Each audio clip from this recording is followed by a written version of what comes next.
താരതമ്യം ചെയ്യും. താരതമ്യം എളുപ്പമാണ് എന്ന് കരുതി അഭിനയം എളുപ്പമെന്നല്ല എൻ്റെ അർത്ഥം. ഇനി അങ്ങനെ പറഞ്ഞാൽ അഭിനയം വളരെ ഈസി എന്ന് പറഞ്ഞ് നിങ്ങൾ എഴുതിയിട്ട് താരതമ്യം ചെയ്ത് നോക്കിയാൽ സംവിധാനത്തെക്കാട്ടി എളുപ്പം അഭിനയമാണ്, എഫേർട്ട്ലെസ് ആണ് കുറച്ചുകൂടെ. മറ്റേത് കുറച്ചുകൂടെ ഒരുപാട് ഉത്തരവാദിത്തങ്ങളുണ്ട്, ഒരുപാട് ആൾക്കാരുടെ മനോഭാവങ്ങളും ഒരുപാട് ആൾക്കാരുടെ ചിന്തകളും ഒക്കെ ചിന്തിച്ച് പ്രേക്ഷകരെങ്ങനെ ചിന്തിക്കുന്നതൊക്കെ ചിന്തിച്ച് വേണം നമ്മളൊരു സിനിമ സംവിധാനം ചെയ്യാൻ. അതിന് ഒരുപാട് ഉത്തരവാദിത്തങ്ങളുണ്ട്. അതിനെക്കാട്ടി പ്രയാസമാണ് റൈറ്റർ. ഇന്ന് മലയാള സിനിമയിൽ ഏറ്റവും പ്രയാസമുള്ള പണി റൈറ്ററുടെ പണിയാണ്. ഡയറക്ഷൻ എന്ന് പറഞ്ഞാൽ ഇന്ന് ഒരാളല്ലല്ലോ ഡയറക്ടർ. മോണിറ്ററിന്റെ ഫ്രണ്ടിൽ ഇരിക്കുന്ന ആക്ഷനും കട്ടും പറയുന്ന ഒരാളല്ല ഇന്ന് ഡയറക്ടർ. എല്ലാവരും ഡയറക്ടറാണ്. ക്യാമറമാൻ ഡയറക്ടറാണ്, കോസ്റ്റ്യൂം ചെയ്യുന്നവരുടെ ഡയറക്ടറാണ്, എല്ലാവരും എന്ന് വെച്ചാൽ അവരുടെ എല്ലാ ഇടപെടിയും ഇന്ന് സിനിമയിലുണ്ട്. അതൊക്കെ സിനിമയ്ക്ക് നല്ലതാണ്. പണ്ടെന്ന് പറയുന്നത് ഒരു സംവിധായകൻ എന്ന് പറയുന്ന ഒരാളുടെ മാത്രം ആക്ടിവേറ്റ് ഡിസിഷൻ ആയിരുന്നു സിനിമ. ഇന്ന് അഭിനയിക്കുന്ന ആൾക്കാർ ഉൾപ്പെടെ പലപ്പോഴും സംവിധായകനെ സഹായിക്കാറുണ്ട്. പക്ഷെ എഴുത്തിനെ സഹായിക്കാൻ പ്രത്യേകിച്ച് ആരും വരാറുണ്ട്. എഴുത്തുകാരൻ്റെ പണിയാണ് ഏറ്റവും പ്രയാസമുള്ളത്. ശൂന്യതയിൽ നിന്ന് ഇത് സൃഷ്ടിച്ചെടുക്കുക എന്ന് പറയുന്നതാണ് ഏറ്റവും പ്രയാസമുള്ളത്. ഞാനൊക്കെ സിനിമ ചെയ്യാൻ മടിക്കുന്നതിൻ്റെ പ്രധാനപ്പെട്ട കാരണം അതുകൊണ്ടാണ്. കാരണം ഇനി ആൾക്കാർക്ക് ഇപ്പം നമ്മളുടെയൊക്കെ മനസ്സിലുള്ള സിനിമകളൊക്കെ ആക്ച്വലി സത്യനന്ദിക്കാടിനെയും ശ്രീനിവാസൻ സാറിനെയും ഐവിശ്വ സാറിനെയും ഒക്കെ ആരാധിച്ച് വന്നിരുന്ന കാലഘട്ടത്തിൽ നിന്ന് സിനിമ പഠിച്ച് സിനിമ ചെയ്യാൻ ആഗ്രഹിച്ച് അന്ന് 2007, 2008 കാലഘട്ടം തൊട്ട് കഷ്ടപ്പെട്ട് തുടങ്ങി ആ യാത്ര വന്ന് അവസാനിച്ച് 2020 സിനിമ എടുക്കുമ്പോൾ സിനിമ മാറി. ഇപ്പോൾ പുതിയ കാലഘട്ടത്തിനനുസരിച്ചിട്ടുള്ള മാറിയ സിനിമകൾക്കനുസരിച്ച് പഠിക്കാനുള്ള സമയം കിട്ടിയില്ല. അപ്പോൾ ഇനി പഠിച്ച് പുതിയ കാലഘട്ടത്തെ മനസ്സിലാക്കി സിനിമ ചെയ്തില്ലെങ്കിൽ സിനിമ ചെയ്യാതിരിക്കുന്നതാണ് നല്ലത്. നമ്മൾ ഇതിനു മുൻപ് മുള്ളംകൊല്ലി വേലായുധനായിട്ട് നമ്മുടെ ലാലേട്ടനെയാണ് കണ്ടത്. മുള്ളംകൊല്ലി എന്ന് പറഞ്ഞിട്ടുള്ള ഒരു പേരും അതിലാണ് വന്നിട്ടുള്ളത്. ഈ സിനിമയിലും മിഡ് നൈറ്റ് ഇൻ മുള്ളംകൊല്ലി. അപ്പോൾ ലാലേട്ടനെ കടത്തി വെട്ടുന്ന പോലത്തെ ഒരു പെർഫോമൻസ് ആയിരുന്നു.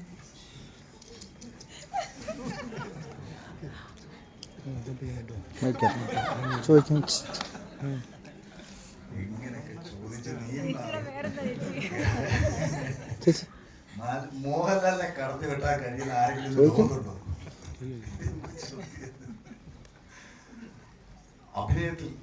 അഭിനയത്തിൽ അദ്ദേഹത്തെ കടത്തി വെട്ടാൻ പറ്റുന്നൊരു അപൂർവമായിരിക്കും വേൾഡിൽ തന്നെ ഉള്ളത്. അതൊരു പക്ഷേ ഡെൻസിൽ വാഷിംഗ്ടനും ഇവരൊക്കെ കണ്ടാൽ തന്നെ അവർ ലാലേട്ടനെ പോയിരുന്നു. ഇദ്ദേഹം ചെയ്ത് വെച്ചേക്കുന്നതൊക്കെ ചെയ്യുന്ന അത്ര എളുപ്പമല്ല, ആർക്കും എളുപ്പമല്ല. അങ്ങനെയൊന്നും നിങ്ങൾ ബിഹേവ് ചെയ്ത് ആരുമായും താരതമ്യം ചെയ്തത്. ഞാൻ ഇതിന്റെ ABCD അഭിനയത്തെ കുറിച്ച് അറിയാതെ സിനിമയിൽ വന്ന് അഭിനയിച്ചപ്പോൾ ആകെ ഒരു സംവിധായകനിലെ ഒരു കഥാപാത്രത്തെ ഉൾക്കൊള്ളുക. എപ്പോഴും കഥാപാത്രത്തെ ഉൾക്കൊള്ളാൻ കഴിയണം, ആ കഥാപാത്രത്തിന്റെ ഇമോഷൻസ് മനസ്സിലാക്കാൻ കഴിയണം. അവിടെ ഈ കഥാപാത്രമായിട്ട് നിങ്ങൾക്ക് എന്നെ തോന്നണം. നിങ്ങൾക്ക് അഖിൽമാരായിട്ട് തോന്നിക്കഴിഞ്ഞാൽ ഞാൻ നടനത്തിൽ സമ്പൂർണ്ണ പരാജയമാണ്. ഏതൊരു നടനായാലും ആ നടനെയാണ് നമ്മൾ സ്ക്രീനിൽ കാണുന്നതെങ്കിൽ ആ നടൻ സമ്പൂർണ്ണ പരാജയമാണ്. ആ നടനെ കാണാതിരിക്കുക എന്ന് പറയുന്നതാണ് അയാളുടെ അഭിനയശേഷി നിങ്ങളുടെ മുമ്പിലേക്ക് എത്തുന്നത്. നടനെ മറന്നു പോകണം. അങ്ങനെ മറന്നു പോയി എന്ന് നിങ്ങൾക്ക് തോന്നിയാൽ ഞാൻ കുറച്ചൊക്കെ വിജയിച്ചു എന്ന് പറയാം. പക്ഷെ മുള്ളംകൊല്ലിക്ക് നടനുമായിട്ടൊന്നും യാതൊരു ബന്ധവുമില്ല. കഴിഞ്ഞ ദിവസം ഞാൻ ആന്റണി ചേട്ടനെ ആൻഡോ ചേട്ടനെ ഞാൻ ഇതുമായിട്ട് കണ്ട സമയത്ത് ലിസ്റ്റിനോട് ഇരിപ്പുണ്ടായിരുന്നു. അപ്പം ലിസ്റ്റിൻ ചേട്ടൻ ചിറകൊടിഞ്ഞ കിനാക്കൾ എടുത്തപ്പോൾ അഴകിയരാവണൻ സിനിമയിലെ കഥയാണല്ലോ ചിറകൊടിഞ്ഞ കിനാക്കൾ. അന്ന് ഈ ചിറകൊടിഞ്ഞ കിനാക്കൾ എന്ന പേരിട്ടതിന് പഴയ പ്രൊഡ്യൂസർ കേസ് കൊടുത്തു.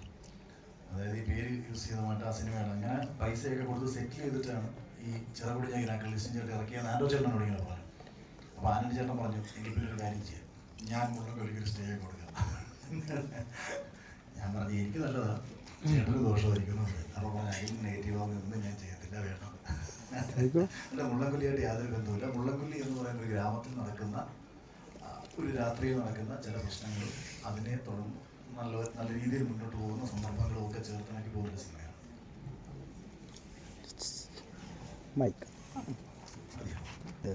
ഹലോ, സിനിമ റിലീസ് ചെയ്യുമ്പോൾ രാഷ്ട്രീയം, മതം ഇതുപോലത്തെ കാര്യം നോക്കേണ്ട ആവശ്യമുണ്ടോ? ആരും നോക്കാതിരിക്കട്ടെ എന്നാണ് ഞാൻ പറയുന്നത്. അല്ല, ഇപ്പോൾ JSK റിലീസിനപ്പോഴും എല്ലാ മെയിൻ നായകൻ്റെ രാഷ്ട്രീയം, മതം അങ്ങനത്തെ കാര്യം നോക്കുക. അങ്ങനെ ഒരിക്കലും നോക്കാൻ പാടില്ല. സിനിമയായിട്ട് കാണുക. അഭിനയിച്ചേക്കുന്ന ആൾക്കാർക്ക് വ്യക്തിത്വം ഉണ്ടാവണമെന്നാണ് ഞാൻ എല്ലായ്പ്പോഴും ആഗ്രഹിക്കുന്നത്. അഭിനയിക്കുന്നവർക്ക് മാത്രമല്ല, നമുക്ക് ഓരോരുത്തർക്കും വ്യക്തിത്വം ഉണ്ടാവണം. സമൂഹത്തിൽ നടക്കുന്ന തെറ്റുകൾ നമ്മൾ ചൂണ്ടിക്കാണിച്ചില്ലെങ്കിൽ ആരാണ് ചൂണ്ടിക്കാണിക്കുക? നമുക്ക് എന്തെങ്കിലും ലാഭങ്ങൾ കിട്ടും, അല്ലെങ്കിൽ നമുക്ക് ഇതുപോലെ എന്തെങ്കിലും പ്രയോജനം ഉണ്ടാകുന്ന കാര്യം നമ്മൾ മിണ്ടാതിരുന്നാൽ എന്തെങ്കിലുമൊക്കെ നഷ്ടങ്ങൾ നമുക്ക് വേണ്ടപ്പെട്ടവർക്ക് ഉണ്ടാകുന്നൊരു സമയം വരും. അപ്പോൾ നമ്മൾ വിചാരിക്കും, അയ്യോ ഞാനത് പറഞ്ഞില്ലല്ലോ. ഞാൻ വളരെ ലളിതമായ ഒരു ഉദാഹരണം പറയും. ഇപ്പോൾ നമ്മൾ നടന്നു പോകുന്ന വഴിയിൽ ഒരു ഓടയുടെ സ്റ്റാമ്പൊക്കെ കിടക്കുകയാണ്. അപ്പോൾ നമുക്ക് അവിടെ നമ്മൾ PWD-കാരൻ 4 ചീത്തയും വിളിച്ച് PWD എഞ്ചിനീയറെ ഫോണിൽ വിളിച്ച് 4 തെറിയും വിളിച്ചിട്ട് നമ്മൾ വീട്ടിൽ വരും. പക്ഷെ നമുക്കിത് പബ്ലിക്കായിട്ട് പറയാനോ അതിനെതിരെ പ്രതിഷേധിക്കാനോ കഴിയുന്നില്ല. എന്താ കാര്യം? നമുക്ക് നഷ്ടങ്ങളുണ്ടാകും. എന്തിനാണ് ഇതെന്ന് നമ്മൾ ചിന്തിക്കും. നമ്മൾ വീട്ടിലെത്തി കഴിയുമ്പോഴാണ് അറിയുന്നത് നമ്മുടെ അച്ഛൻ രാത്രിയിൽ വരുന്ന വഴി ഇതേ ഓടയിൽ വീണ് മരണപ്പെടുകയും അപകടം ഉണ്ടാവുകയും ചെയ്യും. അല്ലെങ്കിൽ നമ്മുടെ സഹോദരൻ ഇതേ ഓടയിൽ വീണ് നമ്മൾ കണ്ട അതേ സ്ലാബിൽ തട്ടി വീണ് മരണപ്പെട്ടു എന്ന് നമ്മൾ അറിഞ്ഞാൽ ഒരു നിമിഷം നമ്മൾ വിചാരിക്കും, ആ നിശബ്ദതയാണല്ലോ എനിക്ക് ജീവിതത്തിൽ ഉണ്ടായ ഏറ്റവും വലിയ നഷ്ടവും. അതുകൊണ്ട് നിശബ്ദതയാണ് ഏറ്റവും വലിയ നഷ്ടവും നിങ്ങൾ ഓരോരുത്തരും തിരിച്ചറിയുക. ഞാൻ ശബ്ദിക്കുന്നത് ഒരിക്കലും എനിക്ക് വേണ്ടിയിട്ടല്ല. എനിക്ക് വേണ്ടിയിട്ടാണെങ്കിൽ ഞാൻ ശബ്ദിക്കാതിരിക്കുകയാണ് ചെയ്യുന്നത്. എല്ലാം നമ്മൾ രാഷ്ട്രീയം പറയുന്ന, പ്രത്യേകിച്ച് കലാകാരന്മാർ ആരൊക്കെ രാഷ്ട്രീയം പറയുന്നുണ്ടോ അവരൊക്കെ സംസാരിക്കുന്നുണ്ടെങ്കിൽ അവരെ നിങ്ങൾ മാക്സിമം പ്രോത്സാഹിപ്പിക്കുക. കാര്യം അവരാരെയും അവർക്ക് വേണ്ടിയില്ല. കാര്യം നഷ്ടങ്ങൾ ഉണ്ടാവും എന്ന് തിരിച്ചറിഞ്ഞുകൊണ്ട് ഒരാൾ സംസാരിക്കുക. മിണ്ടാതിരുന്നാൽ നേട്ടങ്ങൾ കിട്ടും. മിണ്ടുന്നവന് നഷ്ടം. നാച്ചുറൽ ആക്ടറാണോ മറ്റൊരു ആക്ടറാണോ? ഞാനൊരു ആക്ടറെ ആയിട്ടില്ല.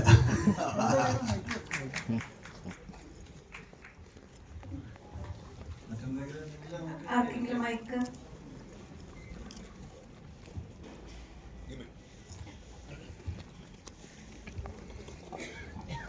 അഖിൽ മാരാർ എന്ന ഡയറക്ടർ, അഖിൽ മാരാർ എന്ന ആക്ടറിനെ ഏതെങ്കിലും ഇൻസ്റ്റൻസിൽ ഹെൽപ്പ് ചെയ്തിരുന്നോ ഈ പടത്തിൽ? അല്ല, അത് കുറേയൊക്കെ ചെയ്തിട്ടുണ്ട്. കാര്യം ഒരു സംവിധായകൻ ഒരു കാര്യം ചെയ്യാൻ പോകുന്ന സമയത്ത് അദ്ദേഹം എന്താണ് ചിന്തിക്കുന്നതെന്ന് അദ്ദേഹം പറഞ്ഞു തരാതെ തന്നെ കുറേയൊക്കെ നമുക്ക് മനസ്സിലാക്കി എടുക്കാൻ പറ്റും. അപ്പോൾ അങ്ങനെ നമ്മൾ മനസ്സിലാക്കി എടുക്കുന്ന സമയത്ത് അതിനെ കുറച്ചും കൂടെ മോൾഡ് ചെയ്യുമ്പോൾ ഡയറക്ടർ കുറച്ചും കൂടെ ബെറ്റർ ഡയറക്ടറായിട്ട് മാറും.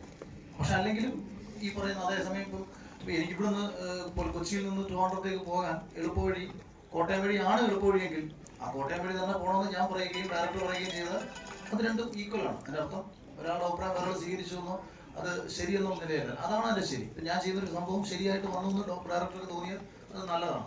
അതെന്തുകൊണ്ടാണെന്ന് വെച്ചാൽ എനിക്ക് ഈ കഥാപാത്രത്തിൻ്റെ ഇമോഷൻസ് ഒക്കെ പറയുമ്പോൾ കുറച്ച് മനസ്സിലാക്കാൻ പറ്റും. പക്ഷെ എന്താ പ്രശ്നം ചെയ്ത് എത്ര മനസ്സിലാക്കിയിട്ടും കാര്യമില്ല. ഇപ്പം നമ്മളിതിൽ ചില ഈ പരസ്യങ്ങളൊക്കെ കാണത്തില്ലേ, ഭയങ്കര മോഡേൺ ലുക്കിലൊക്കെ ചിലർ ഇരിക്കും. നമ്മളിതിനാണ് പോയി ഹെയർ സ്റ്റൈലൊക്കെ ചെയ്യും. ആ ഹെയർ സ്റ്റൈൽ വേറെ എന്തെങ്കിലും രീതിയിലിരിക്കും. നമ്മുടെ മനസ്സിൽ ഇങ്ങനെ കാണും നമ്മൾ ഇതാ ചെയ്യുന്നത്. ഇത് കാണുന്ന പ്രേക്ഷകർക്ക് ഫീൽ വേണം. ഇപ്പം ഞാൻ ഭയങ്കരമായ രീതിയിൽ ഒരു ആറ്റിറ്റ്യൂഡ് ഫേസ് ഇട്ട് പിടിക്കുകയും കാണുന്ന ആൾക്കാർക്ക് ചിരി തോന്നുകയും ചെയ്തിട്ട് കാര്യമില്ല. അപ്പം മുഖത്ത് ഭാവങ്ങൾ വിരിയുക, അത് വിരിയിച്ചെടുക്കാനുള്ള കാര്യങ്ങളൊക്കെ സംഭവിക്കുക എന്നുള്ളതാണ് നമ്മളൊരു ഭാഗ്യം ഉണ്ടാവുന്നത്. ചിലർക്ക് ഇമ്പോൺ ആയിട്ട് തന്നെ ഉണ്ടാവും, ചിലർ വെറുതെ നോക്കിയാലും മാറിയ ആറ്റിറ്റ്യൂഡ് ആയിരിക്കും. അപ്പൊ അഖിൽ മാരാർ എന്ന ആക്ടർ ഏറ്റവും കൂടുതൽ കഷ്ടപ്പെട്ട ഏത് ടൈപ്പ് ഓഫ് സീൻസ് ആയിരുന്നു? ലൈക്ക് സീനുകളെ എക്സ്പ്ലെയിൻ ചെയ്യണ്ട, സീനല്ല രതീഷ്. ആക്ച്വലി അങ്ങനെ ഒരു വലിയ കഷ്ടപ്പാടായിട്ടൊന്നും നമുക്കിത് വന്നില്ല. കാര്യം എന്താന്ന് വെച്ചാൽ ഈ ഇപ്പം ഇതിലെ കഥാപാത്രത്തിന് കുറച്ചൊക്കെ, അതായത് ഇതിൻ്റെ ഒരു ഫ്ലാഷ് ബാക്ക് ചില സ്ഥലങ്ങളിലൊക്കെ എൻ്റെ ജീവിതമായിട്ടൊക്കെ കുറച്ച് സാമ്യതകളൊക്കെ ഉണ്ട്. ഫാമിലി റിലേഷൻസ് ഒക്കെ നമ്മളെ ജീവിതമായിട്ട് സാമ്യമുണ്ട്. അപ്പോൾ അതൊക്കെ സ്വാഭാവികമായിട്ടും എനിക്ക് ഈ കഥാപാത്രം കുറച്ചുകൂടെ ഉൾക്കൊള്ളാൻ പറ്റും. പിന്നെ ഫൈറ്റ് ആയിരുന്നു നമുക്ക് അറിഞ്ഞിടാത്തൊരു പരിപാടി. പക്ഷെ അത് എങ്ങനെ സംഭവിച്ചു.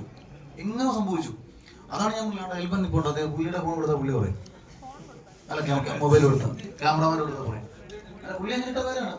ഇതിപ്പോൾ ഞാനിത് പറയുന്ന നിങ്ങളല്ല, ഞാൻ എന്നെ കൊടുത്താൽ ഞാൻ അത് സംഭവിച്ചു. അതുകൊണ്ടാണ് വളരെ ചുരുങ്ങിയ സമയം കൊണ്ട് നമുക്ക് ഇതൊക്കെ തീർക്കാൻ പറ്റിയത്. ഇല്ലെന്നുണ്ടെങ്കിൽ സമയം കൊണ്ട് എടുത്ത്.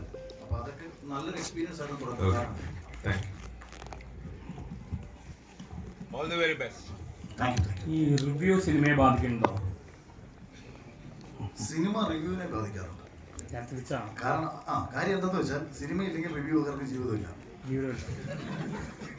ഈ പോക്കുന്ന ആള് റിവ്യൂ ഇല്ലെങ്കിലും സിനിമ ഉണ്ടാവും, പക്ഷെ സിനിമ ഇല്ലെങ്കിൽ റിവ്യൂ ഇല്ല. ഓക്കെ. സോ നമ്മുടെ മറ്റുള്ള ആർട്ടിസ്റ്റിന്റെ നവാസിനോടൊക്കെ കഴിഞ്ഞല്ലോ. ഞാൻ അതല്ല ആർക്കെങ്കിലും എന്തെങ്കിലും നമുക്ക് ഇവിടെ അല്ല അതല്ല എന്തെങ്കിലും ചോദിക്കാറുണ്ടെങ്കിൽ ചോദിച്ചോളൂ. അല്ല ഞാൻ ചോദിച്ചു, ഞാൻ മൈക്ക് കംപ്ലീറ്റ്ലി കൈമാറട്ടെ ചോദിച്ചതാ. ഓക്കെ അല്ലേ? അല്ല നീരുന്ന് ഉറങ്ങുന്നതാണോ? അങ്ങയുടെ നേരത്തെ പറഞ്ഞു ഞാൻ ആദ്യം ഈ സിനിമ നിരസിച്ചിരുന്നു, എന്നിട്ട് സംവിധായകന്റെ ആ ഒരു നിർബന്ധപ്രകാരം ചെയ്തതാണ്. അത് അഖിൽ മാരാർ തന്നെ ഒരു കഥാപാത്രം ചെയ്യണം എന്താ സംവിധായകന് ഇങ്ങനെ തോന്നാൻ കാരണം? അതിനകത്തൊരു തിരുത്തുണ്ട്. സംവിധായകൻ ആദ്യം നിർബന്ധിച്ചു, അന്നേരം നിരസിച്ചു, പിന്നീട് കൺട്രോൾ വിളിച്ചു എന്നാണ് അദ്ദേഹം പറഞ്ഞത്. എന്തായാലും അഖിൽ മാരാറാണല്ലോ നടനായത്. തീർച്ചയായിട്ടും അതിന്റെ കാരണം വെച്ചാല് അപ്പൊ ഇതിനകത്ത് എന്താ വെച്ചാല് നമ്മുടെ ഒരു ക്യാരക്ടർ ഇപ്പൊ നമുക്കറിയാം, പല സിനിമയിലും നമ്മളൊരു ആർട്ടിസ്റ്റ്, ഫെമിലിയർ ആയിട്ടുള്ള ഒരു ആർട്ടിസ്റ്റ് രംഗത്ത് വരുമ്പോൾ അയാൾ മുന്നേ ചെയ്തിട്ടുള്ള ഒരുപാട് കഥാപാത്രങ്ങളിൽ നമ്മുടെ മുന്നോട്ട് പോകും.